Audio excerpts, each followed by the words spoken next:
Good morning, my children. Though we have never met, we do know each other. My dear Jesse is a grandfather to most of you. My name is Emma Seraphine West Smith, and it has been my greatest honor to be the first wife of Jesse Nathaniel Smith. My name is Emma, but most of the family knows me as Emmy or Aunt Emmy. What joy and gratitude I have felt as I have watched my beautiful posterity grow and served as a matriarch in this lovely family. Let me tell you a little about myself. I was born in Benton County, Tennessee. During my mother's pregnancy, my family was learning the glorious truth of the restored gospel. I was born on January 3rd, 1836. My mother used to say she knew I would love the gospel because the love of it was burning so warmly in their hearts at the time of my birth. My parents' names are Samuel Walker West and Margaret Hoover West. When my mother was investigating the church, she felt the truth of it. But she was deeply troubled by plural marriage. She took her heartache to the Lord, and in answer, she received a vision. In the sacred vision, the Lord appeared to her and explained the importance and correctness of plural marriage. Her heart was comforted, and she knew it was of God. From the time I was a young girl, my sister and I were taught about this principle. Of her testimony, we had no doubt. From time to time, my mother would come up with ideas about how living this law could be made to work more smoothly, and we would discuss this as a family. I credit the faithful prayer and teachings of my mother for the unity that our family enjoyed. I always supported Jesse when he was prompted to take a wife. In fact, I wanted to help each wife feel welcome, loved, and accepted. One thing that I did for them was fix a special celebration dinner for each wife and Jesse on their wedding anniversary. I loved these women as sisters and felt their children were part of my own family. I know the ways of the Lord are not always easy to understand, but please do go to him in faith with your worries, and knowledge will be given you. He can turn weakness into strength. I know this because I lived it. During these early years, I accompanied my dear mother as she would tend to the woman during childbirth. At her side, I learned the skills that would allow me to serve my sisters as a midwife for many years to come. Our family gathered with the saints in Nauvoo in 1842, shortly before our prophet, Brother Joseph, was martyred in 1844. This was a time of deep mourning for our family and our entire community. I saw my father weep. He cried like a child. I never before had seen anything like it. Before long, our entire world was turned on its head. My father sold our beautiful brick home for 2 cows. It was that or be forced to leave it for nothing at all. First, we went for a short time to Mount Pisgah. Then my family moved to a place called Big Springs on the west side of Winter Quarters in Iowa. The water here was unhealthy, and there was much sickness. I myself had fever and chills all summer.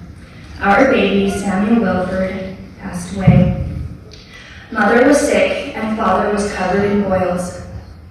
This was a time of sorrow and trial for our family. In our trials, we also found joys. It was during these years that I became known as a very pretty dancer. I took lessons and wore moccasins made for me by the Indians. In 1851, my father was called by George Smith to leave Winter Quarters and travel to Parowan, Utah. This became a home very dear to me. It was in Parowan that I met Jesse, and that all 9 of my children were placed in my arms. Jesse and I became acquainted in the fall of 1852. We liked each other right away, but we were both too young and shy to declare it.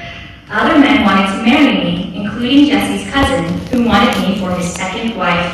He was very persistent. When he learned that Jesse was interested in me, he increased his efforts, hoping to secure my hand before Jesse had found the courage to ask. George A. Smith and our mothers intervened just in time. We were married May 13th of 1852, when I was only 16 and Jesse was just a little over 17. It has been a good marriage, blessed by the sweetness of young love and tender affection all our years. I have always felt kind providence to be on my side, and that the Lord had a hand in bringing us together. Let's see now. I can't tell you my story without including my children. I will include the 2 children of my dear sister Margaret in this list as well, because I number them with my own. Our first child, Emma Seraphine Smith, was born 16 months after our marriage in 1853. We called this sweet girl Susie as a nickname. Next came Mary Josephine Smith. She went by Josephine. She was born in 1855. Jessie married my sister Margaret in 1856. Their daughter Adelaide Margaret was born 6 weeks before my third daughter, Anna Daphne Smith, in 1857. We called her Daphne. In 1859, my fourth daughter, Eliza Snow Smith, was born. We named her after the famous Latter-day Saint poetess. Later that same year, our family welcomed the first son, born to Jessie and Margaret. His name is Joseph West Smith. Then came my darling little Jessie Nathaniel Smith Jr., born in 1861. In 1866, my little Sadie was born. Her full name is Sarah Elizabeth Smith. She was such a bright and loving child. Later, in 1866, I agreed to share my husband again, knowing that it was the right decision. His third wife was Janet Moretta Johnson, and she would bless our family with many children. The next year, 1867, brought our family another son, Silas Derryfield Smith.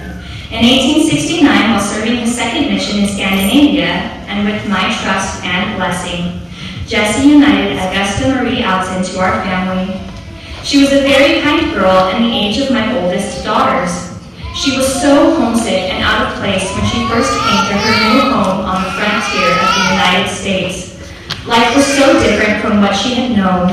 My heart truly went out to her, and I did all I could to ease her transition into our community and our family.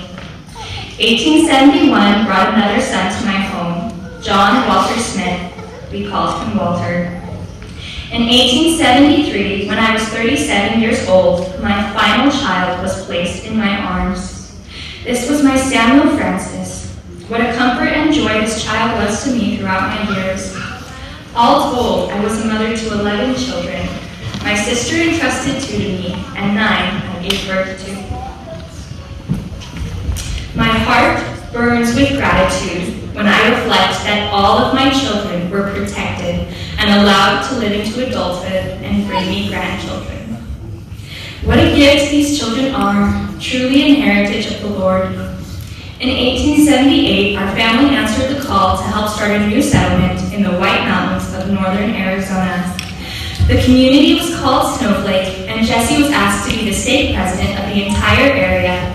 The move was full of challenges, and I will say that the wind was a great trial to me. Soon after arrival, I was called to be the first State Relief Society president. I felt it an honor to serve our community at my husband's side. I had this calling for many years, which required a great deal of travel to the surrounding communities to strengthen the saints and to interact with my dear sisters in the gospel.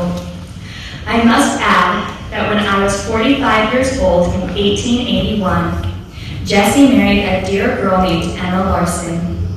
What a joy that girl was to me in my later years. She became like another daughter and a dear friend. We shared a home together in Snowflake, and she cared for me tenderly in my old age. Oh, my dears, there's so much more to tell of laughter, love, and tears. How I wish I could sit with each one of you and hear the stories of your hearts. Let me close by telling you how fully I love the restored gospel of Jesus Christ. There is not one sacrifice made by me that comes close to what he has given me. I count it a blessing to be called upon to serve and sacrifice in his behalf. Let me part by reminding you that obedience to his word will bring down the blessings of heaven upon your heads. I rejoice in the day when we will all sit together in a circle of love. Just know that I and many others are with you, encouraging you, and all that will lead to your eternal happiness. My love goes with you to carry it in your hearts.